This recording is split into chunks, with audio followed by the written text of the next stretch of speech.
A student athlete is a participant in an organized competitive sport sponsored by the educational institution in which he or she is enrolled. Student athletes are full-time students and athletes at the same time. For their commitment, they are rewarded various amounts of scholarship money to the university they wish to enroll in. And the NCAA restricts athletes to 20 hours of practice per week in season. However, this is skewed, and on average it is closer to 30 to 40 hours. As being a member of the Creighton baseball team, I know this experience firsthand. In our off-season workouts, we have 6 a.m. weights that last an hour, and also 4-hour practices in the afternoon. During the week, we are required to fulfill 10 hours of study hall as well. This shows that the previous video shown is not a good depiction of a true day of a student athlete. Student athletes bring in an overwhelming amount of revenue for the universities they play for. According to ESPN, there is $11 billion in revenue created from college athletes in the year of 2018 alone. Football being the highest, bringing in over $761 million, according to ESPN. According to USA Today, the top 5 institutions in revenue are: number 1, the University of Texas, bringing in $214 million. Number 2, Texas A&M, bringing in $211 million. Number 3, Ohio State, bringing in over $185 million. Number 4, Michigan, bringing in just under $185 million. And number 5, the University of Alabama, bringing in $174 million. At the top of this list is the University of Texas. Most of their revenue has been linked to the creation of their TV channel, the Longhorn Network. With all the college sports in the United States, when you add up all the universities combined, the only 2 sports that make money are college football and men's college basketball. These 2 brought in a combined $2.03 billion in revenue in 2018. College football brought in the majority of revenue with $1.7 billion, or 84% of the total revenue. College basketball came in second, bringing in $329 million, which is 16% of the total revenue earned. The rest of both men's and women's sports in Division I actually lost money for both their institutions and the NCAA. This is shown by the graph from Bloomberg.com. Now here are some former college athletes' take on if college athletes should be paid.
Everybody get up, it's time to slam now. We got the real jam going down. Welcome to the Space Jam. Here's your chance, do your dance at the Space Jam. Alright.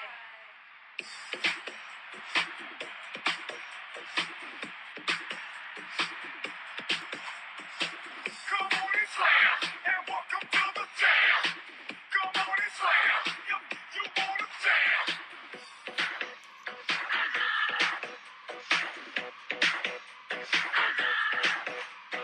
Hey, yo, what you gonna do?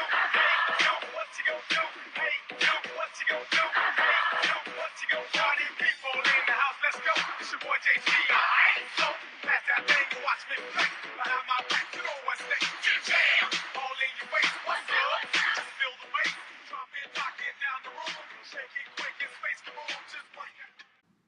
While college athletes are not supposed to be paid, there have been many instances of prospective recruits taking cash under the table. One such case involved former Creighton prospect Brian Bowen, otherwise known as 20 Tugs. Bowen ended up taking his talents to Louisville for money that he was offered there by an Adidas executive. However, him being associated with Creighton brought our school under investigation from the FBI. According to one report from Jays Today, Creighton's Preston Murphy offered him $100,000 and a lucrative job. This was found false, but college basketball players are offered thousands of dollars all the time from many universities. Allegations state that Bowen received a total payment of $100,000 from an Adidas executive to go to Louisville. The FBI eventually took control of this scandal, and many schools have been under investigation since. Tens of schools have been under investigation, including some big names of Kansas, Kentucky, Duke, and many other powerhouses appeared on that list. Some NBA players, such as DeAndre Ayton, have also been linked to scandals as this. This proves that many student athletes, mostly related to college basketball, have received some sort of money in some sort of time. This brings into question the entire integrity of the NCAA and schools and how often this occurs in the present and in the past. After learning about how much money the NCAA and universities make off of their student athletes, also hearing various insights from different athletes and coaches on the dilemma, we decided to compare the results of the people we interviewed and analyze it according to the philosophical approaches we have learned in this course. One of our interviewees had an Aristotelian approach. According to Troy Terry, the school is kind of paying you in the sense that they are paying for your schooling and all of the equipment that you need to be successful by being on scholarship. We found this to be an Aristotelian approach because he found the intermediate in two extremes of being paid and not being. Another interviewee who plays here for the Creighton baseball team held a Kantian approach. According to Jonah Smith, yes, the NCAA is making so much money off of the athletes. There should be a percentage for each sport. We found this to be a Kantian approach because the NCAA is using the student athletes as a means to get more money, which is not morally right. Matt Boulay had a utilitarian approach when he stated, "I'm okay with athletes being paid. If the university is able to profit off the players, I see no reason the players can't receive some of that profit." This is a utilitarian approach because it provides the greatest volume of benefits over the harms for the majority of the amount of people. All athletes should be paid regardless of how much revenue they bring in or which sport they play. Our approach was an Aristotelian approach because we believe that athletes should get paid in the fact of a middle ground. All athletes should get paid through stipends or other scholarships. However, a football player brings in way more money than a softball player and should be rewarded as such. However, it should not be their career, as they are not professionals, so they should only make a certain amount of money relative to how much revenue their respective sport brings in.